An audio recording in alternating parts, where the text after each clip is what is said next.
Thank you, Gürkan. Uh, welcome to panel as part of International Randevu Istanbul Film Festival, coordinated by Türsak. Focus country of the year is the United Kingdom. My name is Burhan Gün. I am the Vice President of the Foundation of Türsak. Also, I am the General Secretary of TESİA, which is the most important professional association of cinema producers in Turkey. TESİA is a member of FIAF and has become a member of Global Creative Alliance thanks to support for reference of PACT. As a producer and attorney, I am coordinating professional activities in the industry of cinema, advertising, and series. I would like to thank PACT and especially Managing Director of Business Development and Global Strategy of PACT, dear Dawn McCarthy-Simpson, and her crew for contributing efforts to our festival. We cannot organize such a great event without their presence. And finally, for their direct support, we would like to express our gratitude to Ministry of Culture and Tourism, Director General of Cinema, and especially the General Director, Mr. Erkin Yılmaz. Subject of the panel is film and TV production in UK and Turkey during COVID-19 pandemic. Panel has been coordinated by the Corporation of Türsak and PACT. Republic of Ministry of Culture and Tourism is our supporter. So we would like to express our gratitude to participants of panel, Mrs. Anita Lewton-Moukkes, I hope say her surname is Rahul, great, Mr. Danny Phantom, and Mr. Ferhat Aslan. One of our guests, Mr. Marcel Calvo, urgently had to leave to the town for family issue, I think. That's why, unfortunately, he will not join our panels, and he says so sorry. First of all, I would like to ask our guests to introduce themselves. Mrs. Anita, can you say something about you? Yeah, hi everyone. Morning here, but good afternoon to Turkey. My name is Anita Lewton-Moukkes. I'm based in the East End of London. I'm a writer-director. I was trained as a writer-director in theatre and then film. And then I have actually been producing in England, and a lot of people know me more as an art house producer in the UK. But I now run my own company, Corazon Films UK, and I am writing and directing my own films now. So that's briefly what I do. Great. And Mr. Danny Fenton. Hi, my name is Danny Fenton. I'm the CEO of Zigzag Productions. Zigzag started in the last century in November 1999. So we are now just turned 21. Before Zigzag, I was a producer at the BBC, and we produce television content, not scripted, unlike Anita, but we do unscripted. So we do everything from documentary to reality to game show to shiny floor entertainment. So across the board, we've produced over 1,000 hours of programming in the time we've been in existence. We have an office also in America, which is the second biggest market for Zigzag. But one of the things Zigzag is well known for is, as we say in English, we zig while others zag. So we work in markets that other people wouldn't consider. And we've done a lot of work in China. In this year, we've worked with Korea. And hopefully next year we will work with Turkey. Great. And Mr. Ferhat Aslan. Thank you very much. First of all, I would like to thank the Türsak, PACT, and the Ministry of Tourism and Culture, Turkey, that supporting that kinds of event is, I found it very useful. These kinds of organization and the meeting, especially right in the business. My name is Ferhat Aslan. I work for CJ Entertainment Turkey as COO and Deputy General Manager. I am responsible from all the Turkish activities of CJ Entertainment media side. Basically, CJ Entertainment makes investment, production, co-production for the future film, and also another stage we will produce film for us platforms as well. And I have been in the business almost since 91. First, I met with business 1991. I worked for United International Pictures and CJ Groups since 1916. And now is currently we are developing and still producing film in Turkey under pandemic conditions. Thank you very much for nice introducing. To begin with the UK, I think I would like to give the words to Mrs. Anita Lewton-Moukkes. My first question is a little bit general question. What is the equivalent of film production in UK before the pandemic disease, in the sense of numerical data, if you have, of course? How many films are producing and how many of them come to the theaters in a year? How many tickets are sold in the theaters, and what is the total revenue generated? Only generate the pictures. Like your panorama. Well, actually, I only have a couple of statistics for you that I just was talking about yesterday in a trade show in England called Focus UK.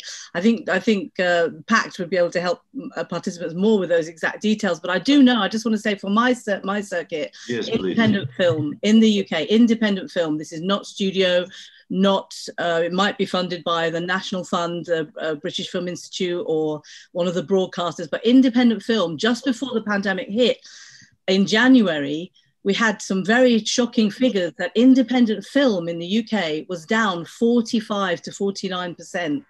And that's largely due to lack of funding and also to the rise of what we call HETV, the high-end TV. So for maybe you will know The Crown, shows that are 10 million episode scripted. This is a huge issue right now before the pandemic, with independent film, like myself, independent documentaries, and features. So I don't have those exact statistics, how many were made. I should have, but it's very difficult to know how. I would say under 100 truly independent films were made the year before. I do know this because I do teach a film studies course at the London South Bank University, and I have to present the British film industry as one of the modules. But I think it was independent film, truly independent, without a US studio or film before. The independent ones, I would think under 100 actual films were made in the UK before that. There might be a little bit over 100, but I just mean truly independent. But I do not have box office statistics. And another problem we have is distribution. For independent film in the UK, unlike other countries like France who promote their own independent auteurs, we have to compete against all the Marvel, Disney, everything that comes out, Warner. But we are really have a problem with distribution of independent cinema in the UK, and that's really what I have to say. I don't have any more statistics, the actual numbers. Sorry about that. No, okay. Maybe Danny Fenton have some statistics for England. We can match it. And I have some of independent cinemas questions. But first, I try to understand what is the panorama of UK cinema industry. Can you say something, Danny, about that? I'm not an expert in cinema because there's not. You are TV side, I know that. Yeah. My area, but TV, I can only talk in general terms. So I'm also have been on the board of PACT, the Producer and Trade Association that is partly involved in this event. And in the UK, before the pandemic, I think PACT had over 500 company members, which is a pretty big number for a country that is not so big as the UK. I think that for most of those companies, ourselves included, the pandemic stopped all production. So there was a period what I would call lockdown 1.0, the movie. So when we had the first lockdown, where all production stopped, we weren't able to come to our offices, we weren't able to do any production. Zigzag ourselves had 5 productions in production at the time of the first lockdown. All of those were put on hold. And then we came out of lockdown in June, July time. June, July, yeah. And from a Zigzag point of view, we were able to start production again on 3 of those 5 shows.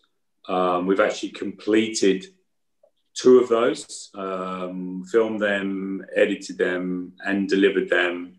One of them goes out on air Monday night. The other one is already on air. So that felt, like quite a big achievement. During that period, obviously, it was more difficult for drama, for film, and for cinema. I mean, the cinemas are closed at the moment in the UK. PACT itself as a trade body does take levy, does take membership fees. PACT suspended all membership fees for 6 months, so people paid no membership, and new people could join for free. So the PACT Association supported the industry during that time. And I would say that it's been easier for unscripted than scripted. It's been, COVID restrictions have made it much more difficult for drama.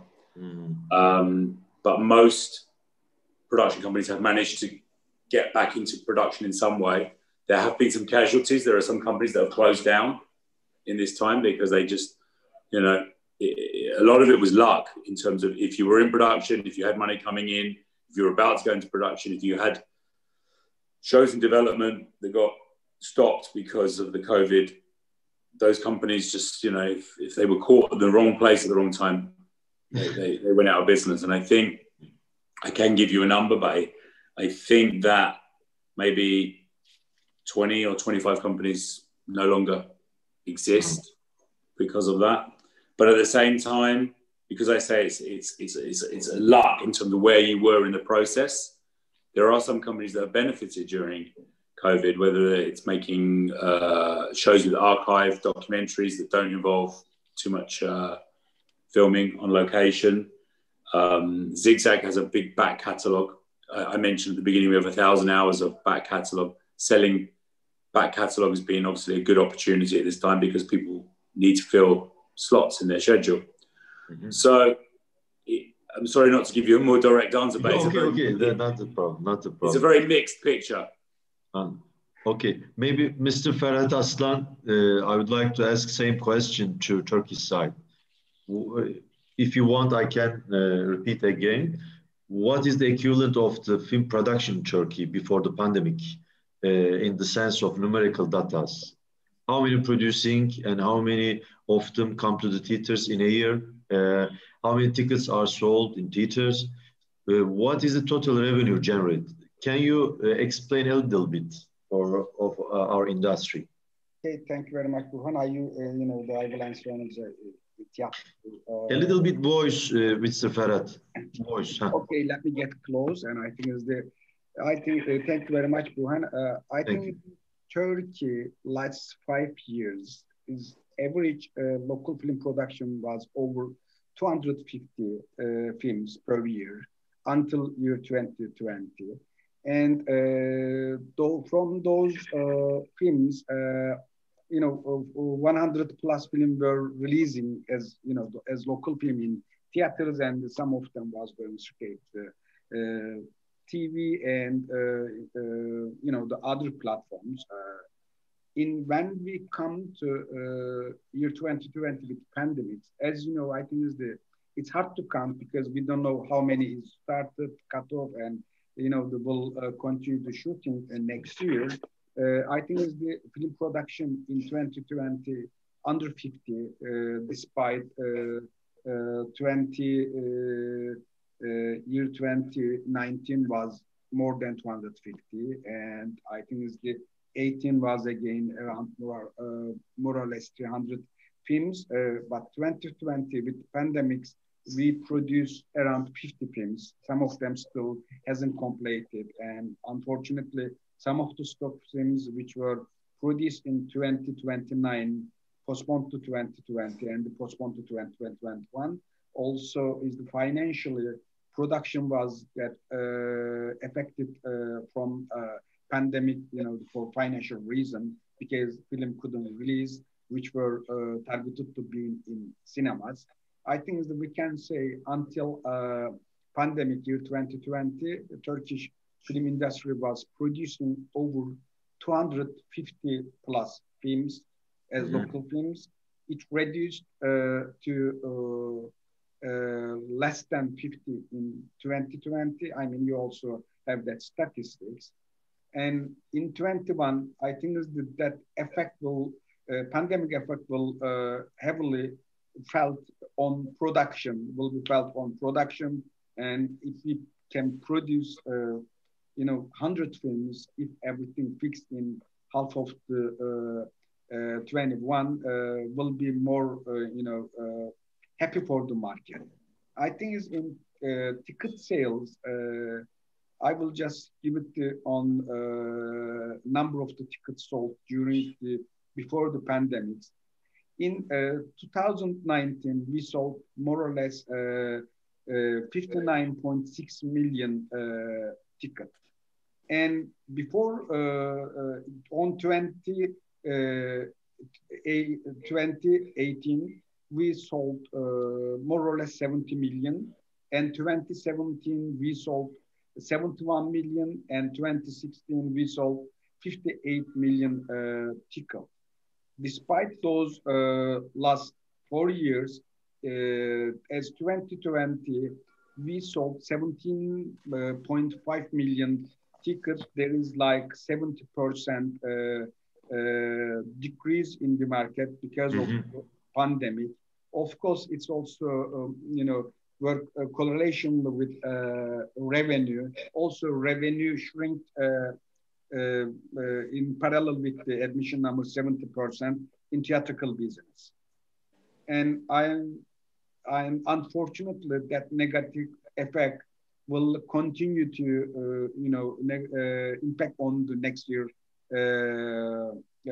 market, theatrical market as well.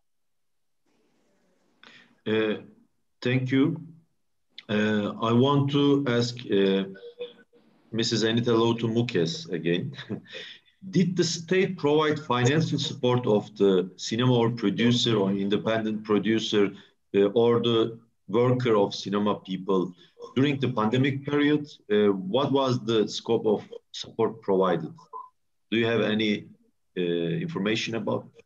Yeah, a little.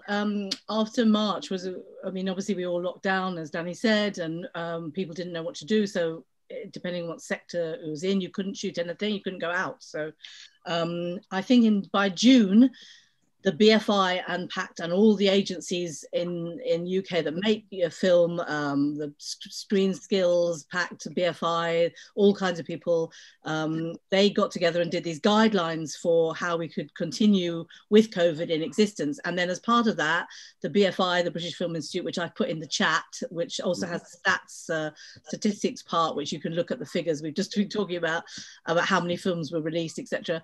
They started a recovery fund, which is quite a large fund run by the BFI for companies that were middle of shooting, that had to stop or whatever. They had this fund, but it wasn't till June that got going. And then in the late summer, they're working on the insurance so obviously now every production obviously has to have insurance, anything, TV and film to shoot for the public and liability insurance. But then they had to work out this COVID insurance, which countries like France and Germany were a little bit quicker on giving a large amount for insurance. And now we have this government insurance scheme. If your financiers, for example, in an independent film can't get insurance, you can apply to the government to get this COVID insurance. Because, for example, there's only big SVODs like Netflix.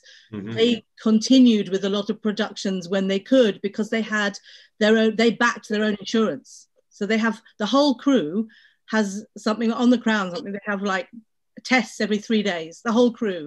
There's 600 people. being tested every 3 days. So Netflix is paying for its own insurance, whereas independent film companies in England can't do that. So you'd have to get the government insurance or some kind of insurance from your financiers. And that proved a sticking point for a few months when the government insurance was not in place, but people still wanted to get insured. So that was a big talking point in the early part. As for freelancers, I have to say, there is a real issue in England with the government chancellor of the money. Rishi Sunak, he did not support, I would say 90% of self-employed people didn't get any money at all from not working. All the crew, all the actors, I mean, it's very, very difficult. They just didn't support freelancers, and it's a big issue in the UK. Thank you. Dear Danny, do you want to add something about TV side? Maybe. Yeah. I mean, it's similar to what Anita said with film. The government brought in what is known as the Furlough Scheme. I think it's originally a concept that came from America, but essentially, when we went into the original lockdown after the pandemic, the government would pay a percentage of the salary of staff. Again, as Anita said, the problem with that was it did work for members of staff of television companies, but not for the freelancers. The freelancers were not covered by the furlough scheme. So that, obviously created a big problem. And, there wasn't a specific television industry problem, but the way the furlough scheme worked had an impact on the television industry. Similarly, even when we came out of the first lockdown and it was possible to go into production, the government sort of allowed production with COVID restrictions. There was no insurance possible. No insurance company would pay the insurance, and no broadcaster would cover the insurance either. So there was a massive risk, for a production company like ourselves, so a 100% independent company, to go into production with the risk of there being a close down of the set. The cost would be on us. And PACT, as the trade body for the producers, lobbied the government. Again, as Anita said, there were already examples of how France and Germany were ahead of us in the UK. But we did get what is now called Project Restart in place, where the government agreed to underwrite the insurance companies for TV production. And if you could demonstrate that your production had been stopped due to COVID, you could make a claim. And that is now in process. That is happening. I believe it's going to be extended into next year as well, because unfortunately we don't know the end of this pandemic. So it does give, the safety net under the high wire that we're walking on. So that is, one positive that we can say about our government. Just one. Great. Thanks, Danny. I would like to ask Mr. Ferhat Aslan a different question. Movies are started to be shown on online platform due to the closing of theaters, Do you think this situation will affect movie theater screening when it returns to normal? Will the audience work from their home instead of going to the movie theaters? It will be happen different, you think, from the habitat? I think, thank you very much, Burhan, for the questions. Of course, the pandemic gets longer. There will be impact on the people's habit changes. Yeah. And I think is also because of the, inactive business of the theater platform side, there will be some closure.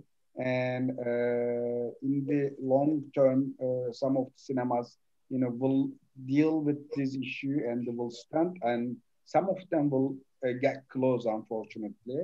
But of course, mainly, as you questioned, what audience will do. I mean, I don't expect, massive close down on theater sites, theater platform sites. Of course, some of some of them get closed. Is a kind of, I'd say, natural selection. But the main question here, how the audience will act, will they continue, or as platform says, we are bringing cinema in your house and the people will continue to watch the cinema in their house. For my opinion, how I look this issue, we will lose some audience, of course. It will be easy to, to reach to people, the films on platforms with their remote control, open the television. That will bring practice and experience for people who's getting and reaching platform their home. But the main problem is here, cinema, as long as we produce content for cinema and release those show this content in cinema, people will come to cinema. Of course, there will be some decrease on the audience. Have I, count or look this? I mean, like we are for people, whenever we stop to going to eat restaurants, I think then people will stop going to cinema. I see that cinema is kind of experience, having watching film in cinema is so much different than sitting your sofa and playing with remote control, changing screen, changing films, changing drama is not the same. Cinema is an experience with displaying multiple people watching experience.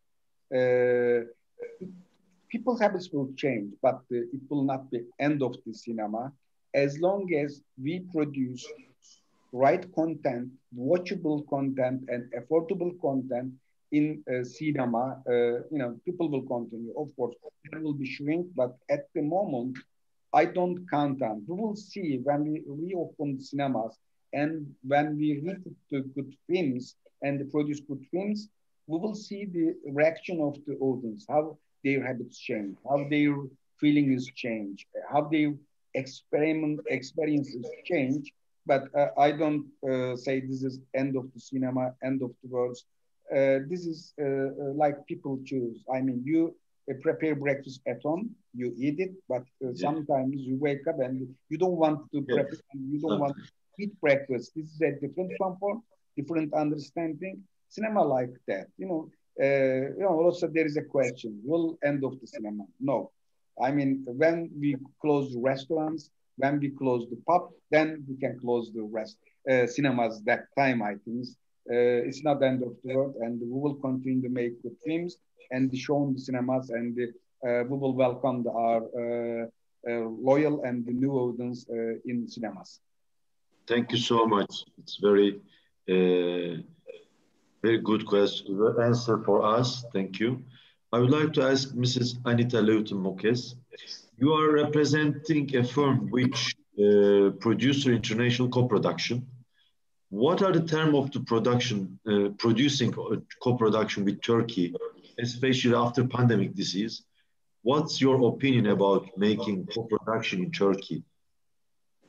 Well, yeah, I mean, that's why I wanted to do this event, because I really do want to make this docudrama in Turkey. I've been wanting to do it for a couple of years. I did look into this with the British Film Institute again. They have all the treaties that in Europe, and I'm completely familiar with the fact that we are not in Europe anymore, the UK, and often people say to us in England, oh, you'll be like Turkey, you'll be outside the EU, but you'll be like this other country. So we are often compared now to Turkey in terms of, not being in the EU and wanting to be in, which is very interesting for me.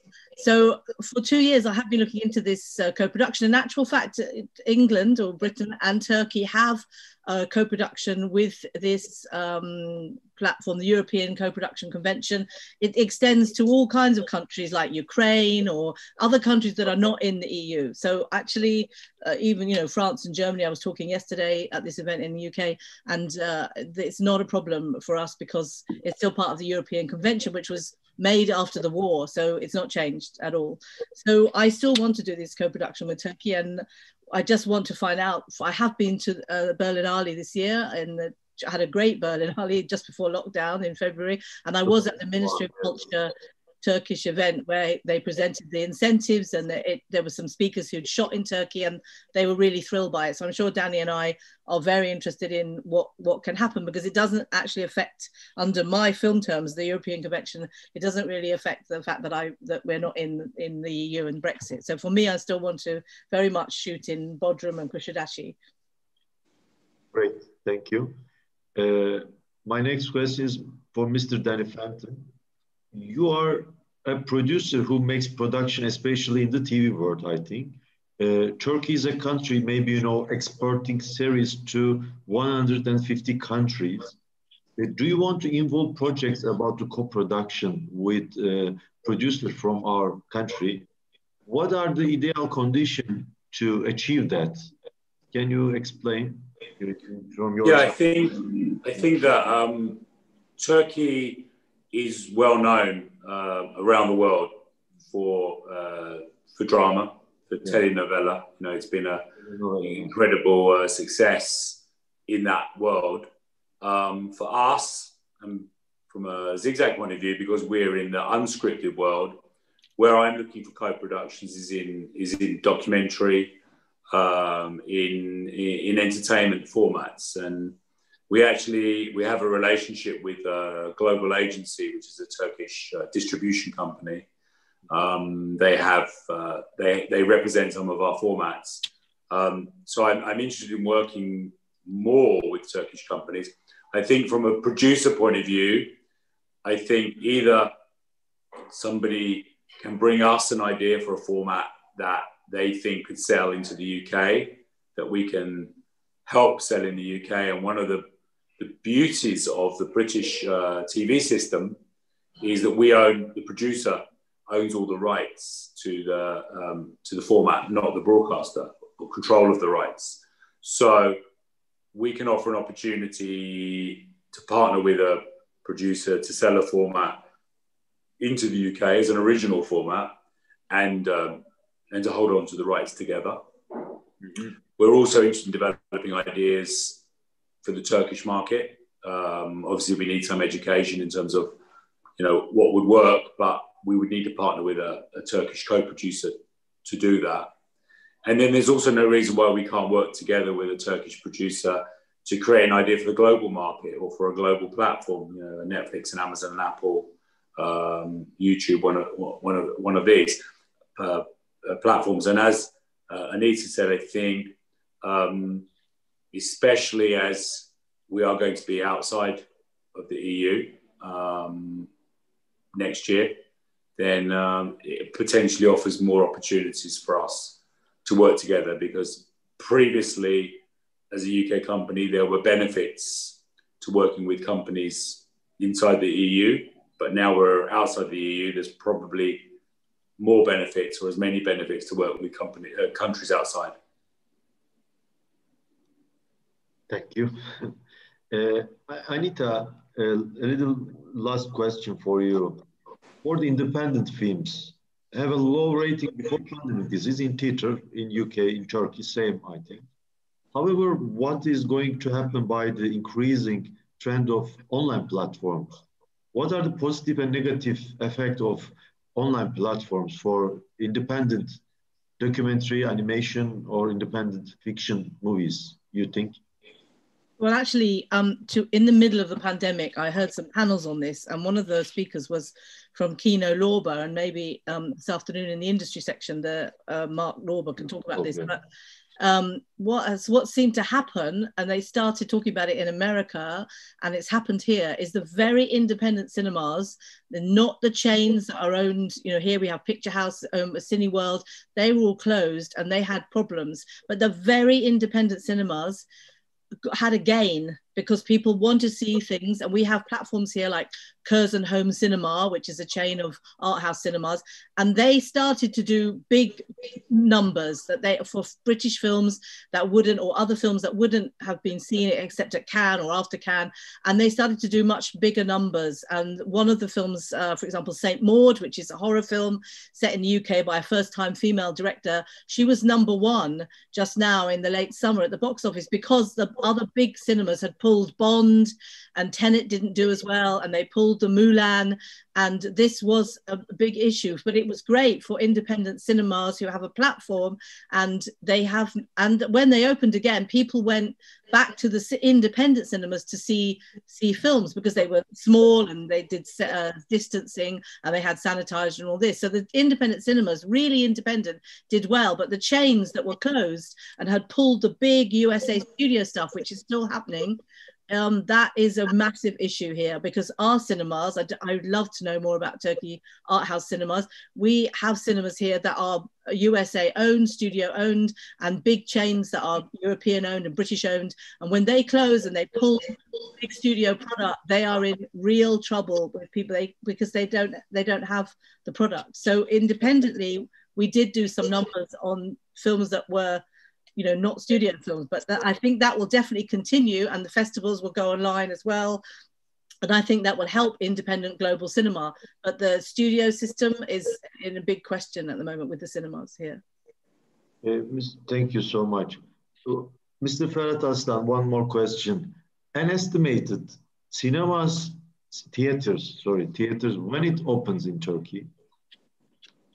Thing is, Burhan, as you know, we are together. I think my expectation is early 1st of Feb, but March looks more reopening the cinema, but re-putting everything as normal is gonna take really 3 to 6 months period, and you know, convincing cinemas will not open altogether. Some of the chains will open as it happened. You know, the first open in July after, you know, the first cut of pandemic.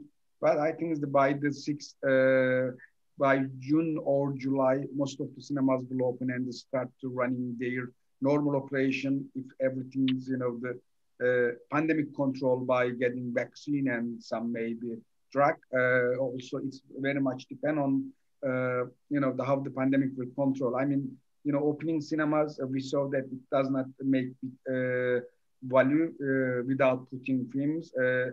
As Anita says, we run the 4 months old cinemas with independent films, which did much better business than, you know, what put on the normal condition. You know, but this release understanding is the limit the cinemas. You know, we need to put stronger Turkish films and the American film, big American like Bond or Fast and Furious or, you know, other big titles should come for normalization of the cinema. You know, we might open by the 1st of March, and you know, we should see better films and more audience in cinema. Thank you so much. I will take some question from our audience. One question I want to ask Mr. Danny Fenton. Did the TV program shut down due to the pandemic in UK, and how precautions are taken in TV programs and filming? Well, as I said before, production did close down initially after the first lockdown, but it came back again when the government allowed production to continue, but under COVID restrictions. So one of the issues of the restrictions is it costs more to make production because all of the crew, the cast have to go through COVID tests. You have to be, you know, in a bubble. Everything has to be prepared in a different way for production. So I would say that most productions have been able to go back into production that are not scripted predominantly. And as Anita just posted, I think she's saying that 10 to 20% additional costs due to COVID. So, you know, the short answer is it is possible, and people are in production in the UK more so than, you know, in America, for example, where they're finding it very difficult to be in production. But there is additional cost to be in production, and the broadcasters are not paying for that additional cost. So either they're offering to split the cost with the producer, or the producer themselves is carrying the cost.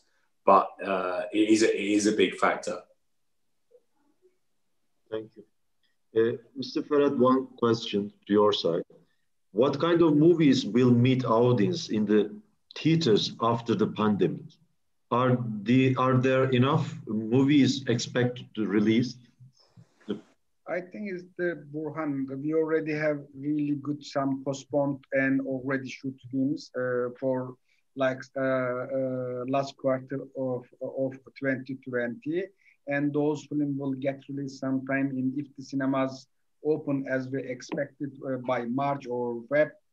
I think is that we are going to have enough film because we already have a good stock.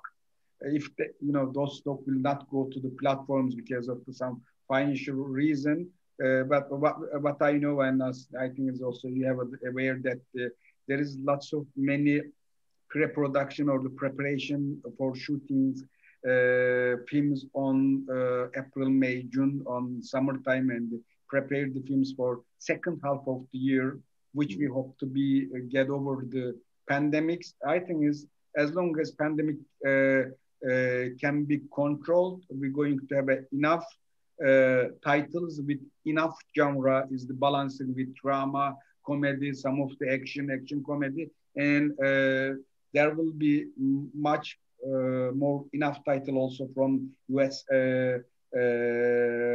studios where many titles were postponed. As you know, is the Turkish film industry has a very good regulation thanks to for our government.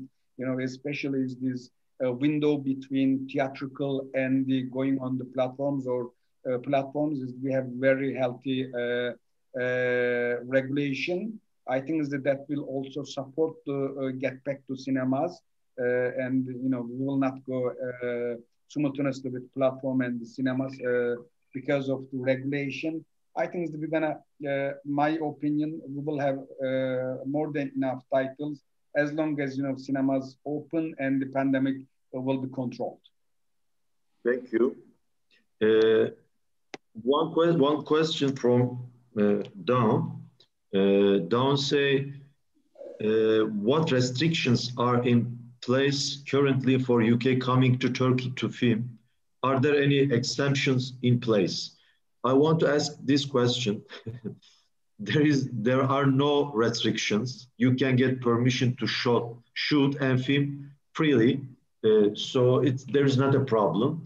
We can get our permission from Ministry of Culture and Tourism and Mayor of Istanbul by TESİAD. TESİAD coordinate with the mayor for TV, film and advertisement shooting platform. So if UK producers wants to come to Turkey, we can help them easily, and they can shoot very comfortable because we have lots of very experienced staff and lots of equipment. We have accommodation and transportation. So it's very easy to shooting in filming in Istanbul and all of Turkey, of course. Is there any question? Do you want to add something, or Anita? Just, I'm really hoping to learn more about the incentives, and I have, as I said, gone to that Berlin breakfast with the Ministry of Culture, but this afternoon, or with industry producers, I would love to meet more and to talk to Ferhat and yourself about actually shooting there. It would be a small crew because it's a documentary, but I'm really interested in coming. They will representing filming in Turkey. All down question can explain all the tastes by Cinema General Directorate. So we will give the right answers from our meeting 4 o'clock in UK, I think. 1 o'clock? 2 hours. Yeah, 2 hours. Sorry, yeah. And Danny, do you want to add something in the last part? Yeah, I'd just like to say that I see a lot of potential for work between the UK and Turkey. From a personal point of view, I would love to partner with some Turkish companies to hear ideas of unscripted ideas, documentary or entertainment ideas. And, I'm more than happy for my contact details to be shared if anybody would like to contact me about collaboration. Thank you. Mr. Ferhat, last words.